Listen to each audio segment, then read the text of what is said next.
So Manchester United's search for a midfielder continues this summer, and one name that has been consistent here on Tactical Trafford is definitely Matheus Fernandes. So in today's video, we are going to be talking about Matheus Fernandes.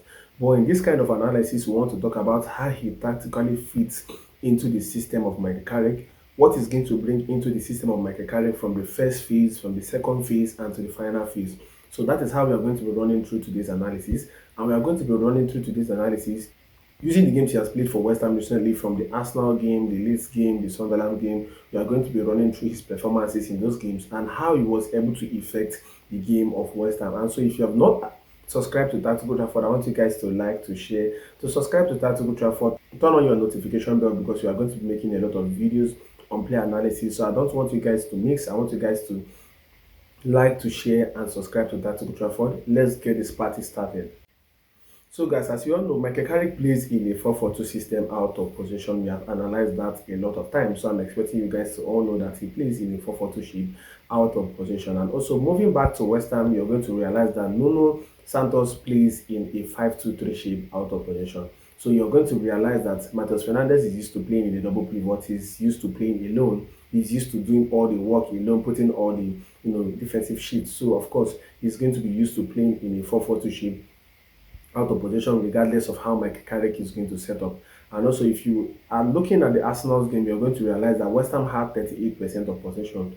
That tells you that Matheus Fernandes had a lot of work to do in terms of defensive coverage, in terms of moving around with pace and intensity. So that tells you that Matheus Fernandes did a lot of defensive work that day.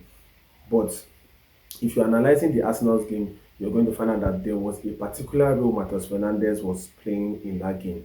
And that role was to make sure that Arsenal doesn't settle on the ball. If you look at the game, you're going to realize that Matheus Fernandes was moving from one player to another with a lot of pace, with a lot of intensity, with a lot of agility. He was an absolute monster in that game. He was breaking up the play, looking to make sure that Arsenal doesn't hold possession. And this is the kind of midfielder that we need, because Manchester United for a very long time, I've said it here countless times, we have lacked midfielders that has this ability to win ball consistently, to help us to retain possession, both in the middle of the pitch, both in the first phase of the pitch. Manchester United has lacked midfielders that has this engine, that has this machine to constantly win the ball. And of course, you know that Casemiro couldn't give us that anymore. Kobe Mino wasn't that kind of player because he doesn't have such engine. Matheus Fernandes brings this to Manchester United, because for me, he's a premium midfield target. He's a complete midfield target. So in terms of winning that ball, breaking that play, he was absolutely good for West Ham United against Arsenal, and that was how he was able to help West Ham to retain position. And also moving back to Manchester United, you're going to find out that from the midfield targets that Michael Carrick is going for this summer, it tells you that Michael Carrick doesn't want to play a kind of counter-attacking football. And also remember, it was reported that Michael Carrick is not playing his desired system for Manchester United because of the players at his disposal. And his midfield targets this summer is definitely going to expose that to you, because he's going for midfielders that knows how to retain the ball, midfielders that knows how to play those long diagonal passes, midfielders that can play in a counter-attacking system, midfielders that can play in a possession-based system. So that is the thing, that Michael Carrick has a serious plan for Manchester United this next season. So having a player like Matheus Fernandes that can be able to retain the ball, that is also very tenacious in the ball, it is going to give us a lot of security and a lot of balance on the ball.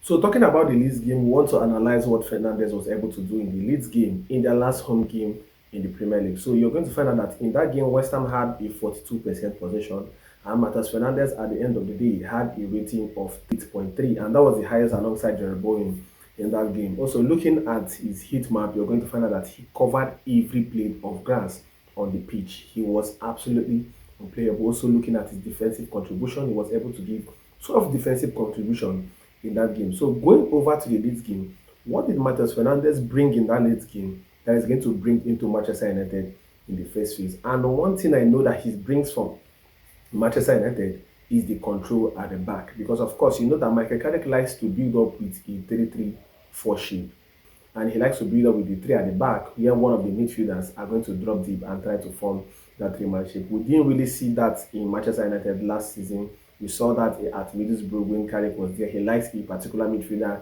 to drop deep into the midfield, while one of the fullbacks are going to push up, and then he's going to have four man at the front. And this is the way Matheus Fernandes builds up in West Ham, and this is the way he's going to build up for Manchester United next season. He's going to be part of the players alongside Lisandro Martinez and maybe any other player that is going to build up from the back. So what Matheus Fernandes likes to do is that he likes to orchestrate the ball from deep, and you could see that from many clips you're going to be seeing. He's that player that likes to constantly demand the ball, that likes to hold the ball at the middle of the pitch. He likes to form a three-man back, tries to orchestrate from behind. You could see that whether he's at the left side of the centre back or the right side of the centre back, he's going to play those long diagonal passes. He's going to play those line breaking passes that is going to lead to attacking moments. And this is the sort of role that Toni Kroos was playing for Real Madrid and for Germany. He's that player that likes to drop deep, to try to play, make from behind, that he likes to play from behind. And you could remember that when Matheus Fernandes was in Southampton and when he was in Sporting CP, he likes to play in the number 10 role. He was used to playing in the attacking midfield role. But you could see that since he signed for West Ham, he has been relegated to playing in the deep line midfield role. And this is absolutely the role that suits him. So in terms of first phase, Matheus Fernandes is definitely a player that is going to jump that back three to help to orchestrate the ball for Manchester United, to move the ball quickly, to play those long diagonal passes that is going to split opposition defenses. So this is definitely something that Matheus Fernandes is going to be doing for Manchester United in terms of the first phase. I could see that in Manchester United, Bruno Fernandes is the only player that can comfortably go into the middle, receive the ball, and try to play those long diagonal passes. Kobe Mainoo, of course, can receive the ball with his back to goal. He's press resistant. He can receive the ball with his back to goal and dribble up the pitch, but he doesn't have those long diagonals. But in terms of Matheus Fernandes, he's a player that can pick up the ball, constantly demand this ball, and before he receives the ball, he scans multiple times. That tells you that he's a midfielder with a very high awareness. So he scans properly, receive the ball, and either he goes with diagonal or he can absolutely move past 2 to 3 players.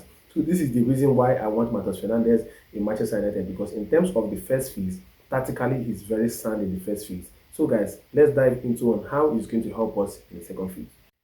So talking about how Matheus Fernandes is going to help Manchester United in the second phase, he's an absolute monster in the second phase, and this is something that Manchester United have struggled with in the Premier League this season. In the second phase, we don't have that player that is going to constantly jump from player to player to win those balls, to be very aggressive, to break up the play. And this is something Matheus Fernandes brings to Manchester United. The rate at which he wins the ball, the agility, the mobility, the pace at which he goes into tackle is absolutely mind-blowing. He's a player that likes to win the ball. He's always hungry for the ball. He likes jumping into tackle, breaking tackles. And you could see from the Arsenal game, from the Leeds game, from the Sunderland game, he was constantly winning tackles upon tackles, making sliding tackles, winning the ball while standing. He wins the ball with basically every technique, and also analyzing from the Sunderland game to see what Matheus Fernandes is going to bring again into the second phase. Apart from winning the ball constantly,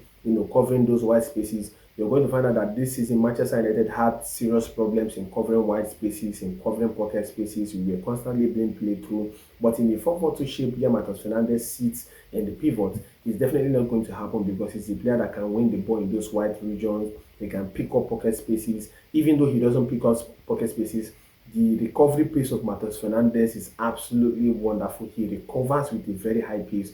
So of course, even though he misses the ball, he's a very relentless player. So of course, he can be able to run with high speed to win that ball with a sliding tackle or to win the ball squarely. And so if you're talking about how he's going to help us again in the second phase, analyzing from the Sunderland game, you're going to find out that there are situations whereby the oppositions are going to be playing in a very difficult low block, and we need to play those long diagonals in behind, or we need to play those passes that is going to split our defenses. Matheus Fernandes is also a player that can offer us that kind of versatility, and also offer that kind of tactical flexibility in the game of Michael Carrick. You will see in the Sunderland game, he was playing long passes upon long passes. Either he can play those passes out wide to draw the defenders, or he can also play those passes in behind the midfielder. So he was constantly doing this. It feels like it is something that is so part of his game. So in terms of buying a complete midfielder this summer, a premium target this summer, Matheus Fernandes is definitely that player that is going to elevate our game, both in the first phase and in the second phase. And also in terms of set piece, he's a set piece specialist. He's been able to play a lot of set pieces this season, and the set pieces are set pieces that can be able to cause a lot of problems for the opposition, either from corner kicks or from normal set plays. And also in terms of goal contribution, Matheus Fernandes is a player that can score wide ranges of goal. He can score from different angles, from outside of the box, from probably side of the box. He's a player that can be able to score a lot of goals and also provide assists. And you could see the wonderful assist he provided against Leeds in their last home game.